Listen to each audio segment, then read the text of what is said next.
Welcome back. If you've just joined us, you're watching the news at 10 on Channels Television, coming to you live from Lagos. A reminder of our top stories. President Muhammadu Buhari calls for restraint against reprisal attacks as he visits Plateau State over recent killings in the state. Former Education Minister Obi Ezekwesili takes lone protest against killings across the country to the presidential villa, faults the president for retaining service chiefs. President Buhari inaugurates Africa's first automated rice seedling factory in Calabar, Cross River State. And U.S. Supreme Court rules in favor of President Trump's travel ban, targeting people from several Muslim-majority countries.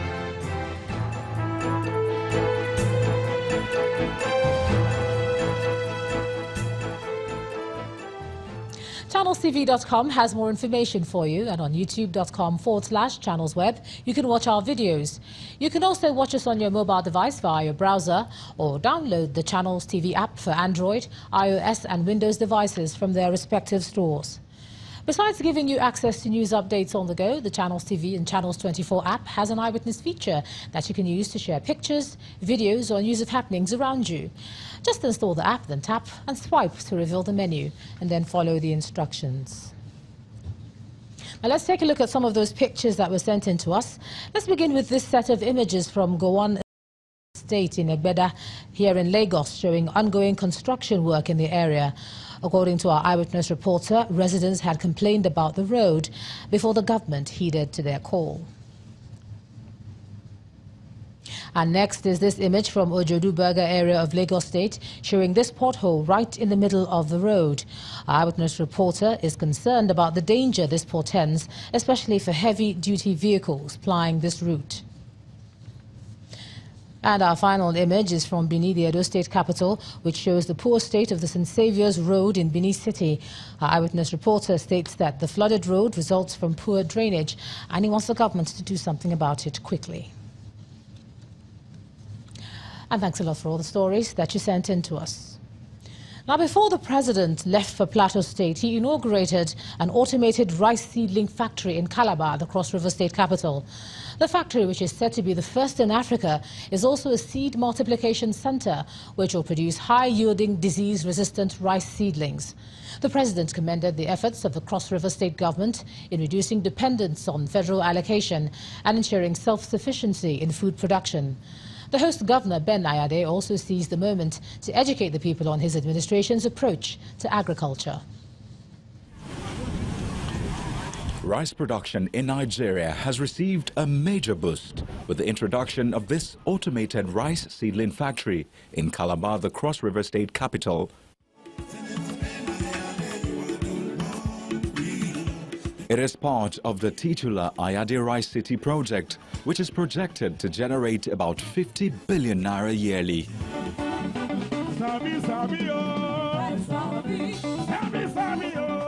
This first-of-its-kind factory in Africa is the reason for President Muhammadu Buhari's visit to the state, and he does not hide his admiration for the governor and the project. This administration launched a zero-oil economic roadmap as a way of making our country less dependent on oil. I am happy that Governor Ayade keyed into that policy and has today become one of the reference points in our agricultural revolution effort. Our gathering here today is no doubt a determination woven through to precision and a glowing testament to the fact that the policy is working. Indeed, this factory speaks loudly about the giant strides we are making in agriculture as a country. For the Rice City vision bearer, the factory is a promise fulfilled and a deliberate step to boost mechanized rice cultivation. Mr. President, we have 5 million hectares of paddy soil in Nigeria. Unfortunately, less than 1.7 million of that used to be cultivated. But since you came in with the aggressive program on rice, the amount of cultivable land has grown to 3 million hectares and is rising, courtesy of yourself. Mr. President, Nigeria used to spend over 460 billion importing rice and an additional 60 billion in the month of December. Mr. President, all that has come down dramatically and has saved us the pressure on our naira, courtesy of your innovative thinking. High point of the presidential visit is the commissioning of the factory and inspection of facilities. On this day, 26 June 2018. Thank you very much. With rice earning a beloved spot on the daily menu of most Nigerians, this project is well positioned to be vital in feeding the nation. Now let's talk more about this rice seedling factory. Joining me live from Calabar is the Executive Governor of Cross River State, Ben Ayade. Your Excellency, thank you for joining us on the News at 10. Thank you. All right, so this is the first of its kind in Africa, as is being reported. But just tell us more about why this factory is unique. The original essence of this factory is to deal with the fundamental issues that leads to the low productivity and low yield in rice production in Nigeria. Having done a very extensive study and understand that the quality of the seed is very critical, it becomes clear that if we continue to allow our old people to practice agri the way we do, we will never get it right. So I decided to introduce technology, go around the world and get the best of tech as applicable in all the advanced countries. So today what we have is using seeds that have been properly cultured, engineered biologically through tissue culture to produce new cultivars that will have high disease resistance, higher yield, and can withstand very harsh conditions. But more importantly, is that we're also introducing agricultural practices that are technology-driven. That way, you have a situation where you increase your yield from the current situation of about 2 to 3 tons per hectare to about 7 to 9 tons per hectare. So the farmer is not farming in vain. That's the beauty, and that's the innovation. And then it's not manual anymore. It's gone completely digital. From seeding to planting to harvest, it's all technology-driven. Therefore, even the educated young man will be excited to go to agriculture.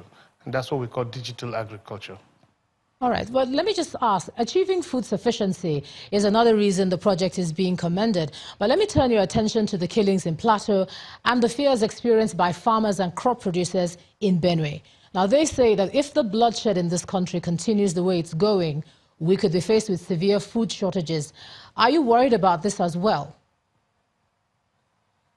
Oh, definitely. Because in any country where there's this continuous bloodshed, there is no amount of technology agriculture that can bring value. The fear is that there is an organic and very pervasive fear that is going around the world. Indeed, the situation in Nigeria is very scary, particularly with what has just happened in Plateau. But I think that's why the president has come there. But for agriculture to be serious, people have to have access to their farmlands. It's quite scary as we speak, and I think that government has to deal with this very seriously because it deals directly with food sufficiency. If you look at the statistics, Nigeria, 195 million people, expected to even be hitting close to the 3rd most populous country. Without a deliberate program on food, definitely we have a very stochastic sarcasm confronting us in no distant time. Therefore, the issues of unrest, the issue of communal clash, the issue of killings must be addressed. It's directly linked with food sufficiency. And speaking about the government addressing the situation, there are those who believe that until this country is restructured, armed violence will continue. What is your opinion on the restructuring debate? Quickly. The details of restructuring remains very sectional. And I think as a government, I believe that there's an ethical issue that we need to also deal with. The conduct, character, integrity, honor, conscience. Where the conscience is dead, when the policeman in you is dead, nothing works. If somebody can take a knife and put through a fellow human being and walks away, that's not African.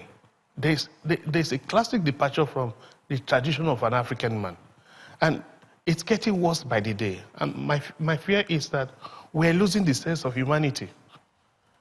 And so even before we get to the issues of restructuring, the issue of self-restructuring, the issue of what is called human being, that I don't know how somebody would take a life and then go to bed and sleep. I want to have his own kids I want prosperity. I mean, the videos that go around is very horrible. I can't even stand them. So what are some of the things that you're doing, I mean, as a state governor? What are some of the things you're doing differently to protect yourselves and the people of your own state from the incursion that we see right now? I think the real thing to deal with, which is what I am doing, is employment. You need to create jobs. It's competition for survival. You're having an increasing level of demographic explosion without a corresponding increase in opportunity. And so there is a broken personality, a broken structure in society where there are too many people competing for very little chances. And normally, once that happens, you have this kind of abysmal attitude. And so what I do in my state is expanding government, creating jobs, going into factories. And that's why I think road constructions, infrastructural development is good. But I think I need a more sustainable thing that can create jobs. All right. If you look at Cross River State, we also have huge cases of intertribal communities and crises. But we deal with them by massively going in as government, creating opportunity for them to get employed into government or find soft loans like the Cross River Microfinance Bank to create opportunity for people to go into farming.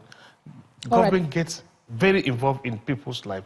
And education, more importantly. If people have education, they have a better conscience, they are more restrained, they are more cautious when they are taking certain decisions. They will not think from the stomach. They will employ their conscience before taking action. All right, Governor of Cross River State, Ben Ayade, thank you so much for joining us on the News at 10 tonight. Thank you. And when the News at 10 returns, Infinix Global launches new smartphone Infinix Note 5 with amazing display, which provides users with superb viewing. Do join us again.